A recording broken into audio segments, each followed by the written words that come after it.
Hey guys, hope you all are doing well. Today I wanted to talk to you all about stonewalling and how to deal with it, as this is one of the most common tactics that narcissists use. So, the purpose of this message is that I want to be able to explain stonewalling to you, why narcissists use it, and empower you with the ways to cope as well as counter it so that you will be in a position of power. So, we know that narcissists use this tactic in order to confuse you and to make you feel inferior and that you're not important. So, or what you're saying is not important. And we'll talk a little bit more about their purpose for using this tactic a little bit later too. So I want to start off with saying that the first thing you have to do is relinquish control. Okay, you have to understand that you cannot control what someone else does. You can only control your actions and your responses. So give up the need for control. We talk about narcissists and their main goal is to have power and control. Well, a lot of times, and a lot of people don't want to admit this, but the partners of narcissists, or if we want to talk about codependents, are controlling as well. So they deal with control as well. It's manifested a little differently. However, they're still dealing with the issue of control. So you have to relinquish control. You have to make peace with the fact that you don't have control over what someone else does. That's the first thing, okay? Then you have to understand that you are not entitled to their time and their attention, and neither are they entitled to yours. So just because you've asked them something doesn't mean they have to give you a response. Doesn't mean you're entitled to their attention or their response. You're not entitled to their time. Time is a non-renewable resource as well as an investment. And so you have the right to manage your time. They have the right to manage their time. So understand that you're not entitled to their time. You're not entitled to their attention. So it's not just yours for them to give to you, is what I'm trying to say. Oftentimes we think that people must do this and must do that. Well, they don't have to do any of that. So it might make you feel a little better once you understand that, hey, they don't actually have to respond to you if they don't want to.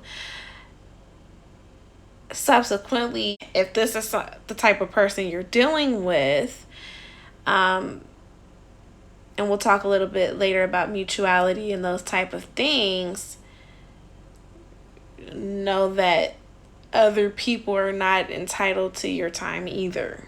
Okay? You also have to know that people can genuinely forget. People are busy. At the same time, the narcissist, although they may genuinely forget and although they may genuinely be busy, they should be respectful enough to communicate and not be dismissive of you. Although they may claim to forget or just use different excuses, you'll see that this is a certain pattern of behavior that they exhibit. This is a pattern of theirs. So they will often stonewall you. And when we look at relationships and building good relationships, communication is like one of the most important things. So it's important for them to communicate, yet often they just won't. They'll just refuse to, and they'll purposely withhold. Narcissists are dismissive. They lack true empathy, and the real reason they do this is because they don't think you're important enough to respond to. Perpetuating the cycle of rejection. This is all about rejection. Their goal is to reject you so that you feel less than, so you don't feel worth like you're worth anything, so that you feel inferior. So sometimes they will absolutely not respond to your message at all. Sometimes they will respond to your message appropriately, but they'll make you wait.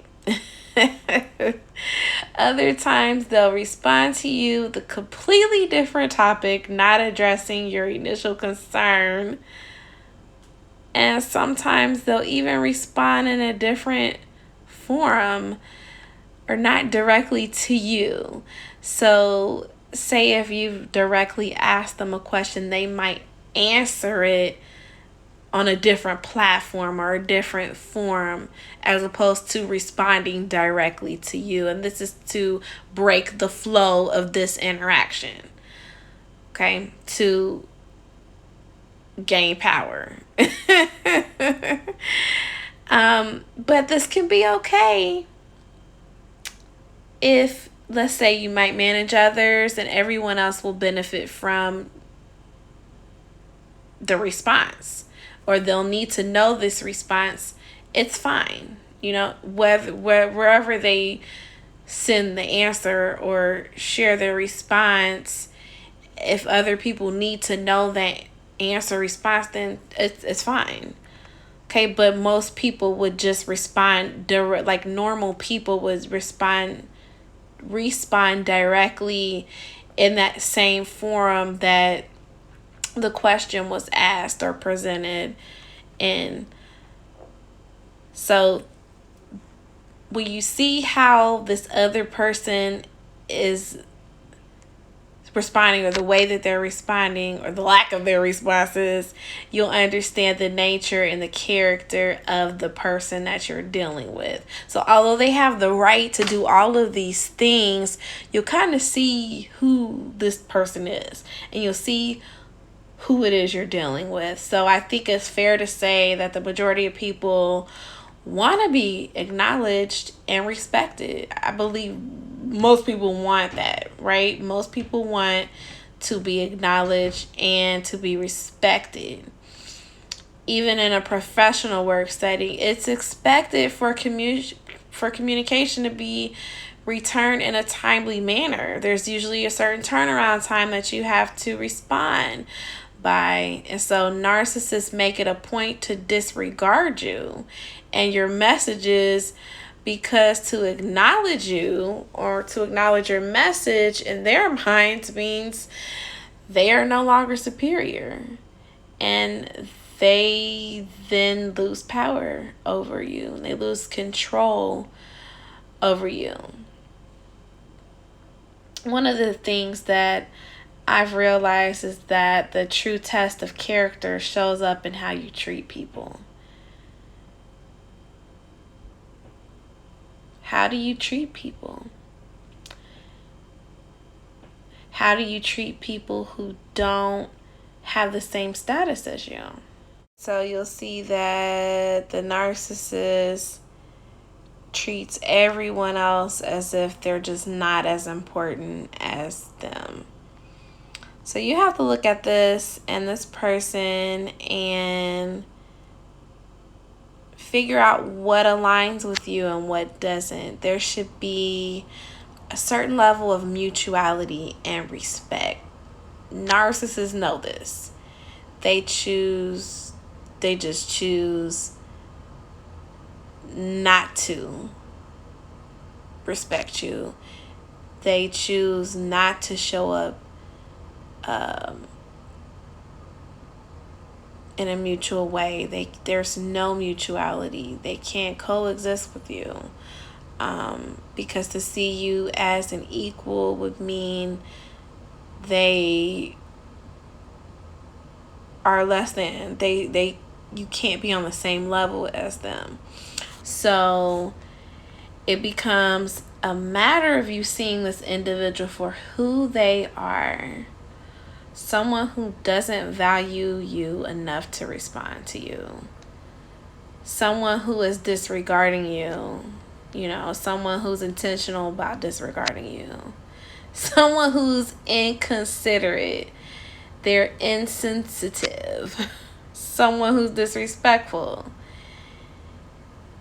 This is someone who refuses to acknowledge your message or waits such a long time to do so, which may make you feel insignificant or is done to make you feel insignificant. This is someone who refuses to conversate. And then once you understand the person that you're dealing with, you have to decide how to move forward with them and how much access you want to give them in your life. Or is this even someone you want to deal with? Is this the type of person that you want to engage with? You know, for me, I don't choose to deal with people like this. I don't like to have these type of people in my space. So the next step would be to not allow the actions of others to change who you are. So just because the narcissist is this way, and I just listed all these different ways on how they think of you, which shows up in the way that they respond or don't respond to you, don't allow their actions to change who you are. So someone else's actions shouldn't change how you act, because your actions are a direct reflection of your values and your beliefs and your standards. So just because the narcissist is choosing to not respond and stonewall you, what I'm saying is don't allow that to change who you are. Don't stoop down to their level and start acting like them, because that's not who you are. So the way that you show up should be the same. When you change how you're showing up, then you're now not being authentic. You're not operating authentically or in your authenticity. And that's another goal of the narcissist, and a result of their stonewalling can pull you away from your true self and deharmonize your flow within. And a lot of times we have to go about things a certain way or enforce our boundaries and things like that. Our character should remain the same. Our character should remain intact. So don't allow them to change who you are. You know, you might feel inclined to wait to respond 2 weeks because they waited 2 weeks to respond to you. Don't get on that level is what I'm suggesting that you don't do. Don't go to that extent, because now you're falling right into the trap, right? Now they are changing who you are and how you show up. That's not you. Like, why should you need to do that? Because now it becomes a power game. You know, you shouldn't have to wait 2 weeks because they waited 2 weeks to respond to you. Like, I can understand you not rushing to respond to them, because obviously it's not important. Your response is not important for, or your questions are not important for them to answer. And a lot of times they'll just come up with excuses that, hey, they didn't get it, or they've got 1,000,001 excuses, okay? They'll just make up some excuse. Don't even try to get them to admit anything. What I'm saying is, you know, now that you've seen who you're dealing with, you know, don't be in a rush to respond to them, but you don't need to wait a week or 2 weeks, or you don't need to wait that long to respond back or do a tit for tat. That's ridiculous. That's absolutely ridiculous. Don't allow them to change who you are, okay? We don't play those kind of games. You also have to understand that no response is a response. So the fact that they are not responding to you, you must take this response for what it is. Okay, it's a response. They're not, their lack of response is a response. And so what I'd like for you to focus on is acceptance, and accept that they are choosing not to respond to you. Now, for certain situations, at this point, if it's like business related, and they're just not giving you the information that you need, say you have deadlines coming up or something of that sort, or you are in a position to do certain things, whatever the case is, move forward with what you have, the information that you have, and do what you need to do to meet your deadlines, to do what it is you're supposed to do. Because a lot of times in those type of settings, they are not responding to you in an effort to sabotage your success. So whatever you need to do to make sure your stuff is done, do it. And when it comes to making certain decisions, sometimes you just have to move forward with whatever decision that you're going to make, okay? And since you can't control anyone else and you can't make them respond, then you have to go with and go off of the information that you have at that time. And so you're not wrong. And, down the line, they're going to try to turn this against you or blame you for something, but it's not your fault. Okay, so don't allow them to play the blame game with you, with whatever the result is. You can't retake responsibility for what they didn't, the information that they chose not to provide to you. Okay, so, move forward with whatever it is you need to do.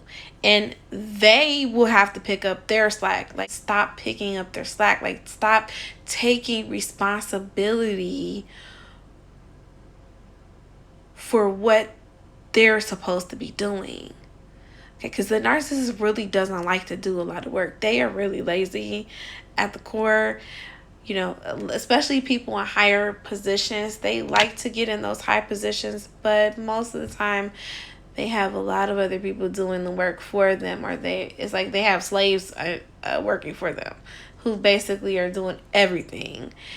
And, they're going to put in as little effort as possible, or the least amount of effort. The narcissist is always going to put in the least amount of effort. Stop picking up their slack. Leave their responsibility with whom it lies with. Like, what they're responsible for is what they're responsible for, and what you're responsible for is what you're responsible for. And if you're someone who is a recovering codependent, it's going to be hard, but you've got to stop trying to fix everything. And the narcissist has to deal with their actions.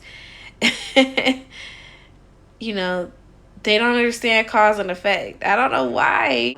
They don't understand a whole lot. But, I used to be one of those people who used to feel bad, and now I will let that ball drop if it needs to drop, because I am not taking responsibility for anybody else's mess or anybody else's stuff. Absolutely freaking not. I used to have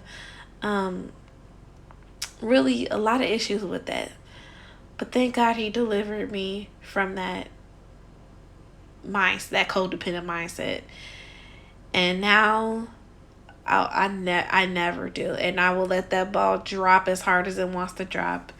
And I will let them throw the biggest tantrum they want to throw. They can throw the biggest tantrum. I do not care. I am not doing their work for them. I am not taking responsibility for their mishaps and where they've come up short. Absolutely not. So, you got to do that too. And, so that may mean certain things might not get done, or they might not get done the way that they're supposed to, or they were intended to. But guess what? All you can do is what you can do. So if they've chosen to not respond to you, then that's their choice. You move forward accordingly. And so lastly, I want to leave you with this. So what happens after this? After you've seen that this is the type of person they are, after you've seen that, hey, they're disregarding you, and they're just choosing not to respond, you've got to take care of you. Okay? There's nothing that you are doing wrong. You're just dealing with an evil idiot. You're dealing with a very toxic person, and what are you going to do about that? What are you going to do? Are you going to keep asking yourself, why is this person not responding to me? Why are they ignoring me? And you have to understand that narcissists are doing this on purpose. So narcissists understand how people naturally react and respond, and they manipulate and exploit the human nature of people. So they are playing on the fact that they know that your mind is going to seek feedback. Okay, our minds seek feedback. If someone's not saying anything to you, you're going to be inclined to start talking or open your mouth. So you literally have to train your body to start resisting. If your natural state is to, start talking, or you've been programmed to try to fill in the blanks, and if you're not okay with awkward silence, you're going to start talking. You're going to start asking them questions. You're going to try to get their attention even more. And that's what they want. And they know this. They know this. This is why they do it. They want you to start chasing them. I don't chase people. And that's one thing you understand about the Jezebel spirit. That's an easy way to identify that you are dealing with the Jezebel spirit, is that this person always is trying to get you to chase them. Always. So they play on that. The fact that they know that our minds seek feedback from people. So if they're not responding to you, you're naturally gonna be like, well, what? Why aren't they responding? Let me ask again, or let me try to get their attention again. No, they saw that. They heard you. They are just choosing not to respond. And so you literally have to oppose the instinct to do that, or to want to do that, and sit with it and identify it for what it is, and then move on, ignore it. So I like to label things, and give things language and a name, and then I know how to respond and handle that interaction or handle that person. I like to give things a label. So, identify what this is. This person is stonewalling me. This person is seeking to devalue, they want to devalue me. They're disregarding me. And that this is what it is. So now how am I going to respond? Okay, this is what it is. This is who they are. And then just move forward, and whatever strategy that you have to move forward, because there's so many different situations where this can occur. It's too much for me to go through every different situation. So, you have to figure that out. How do you move forward? But the answer is not to start chasing them. The answer is not to start trying to get their attention again. Don't do that. But I just wanted to share how they really play on the fact that you're going to want to get an answer from them. So you literally have to train yourself and resist that urge to do that, and create a new system. I always talk about creating a new system. Create a new system and a new order and a new way of doing things, because basically you have to reprogram your subconscious mind. So I hope this helped. I might do a part 2 to Stonewalling. We can talk about this for so long, but I just wanted to give you some other points and how you can try to understand this and how to respond. Take care, you all.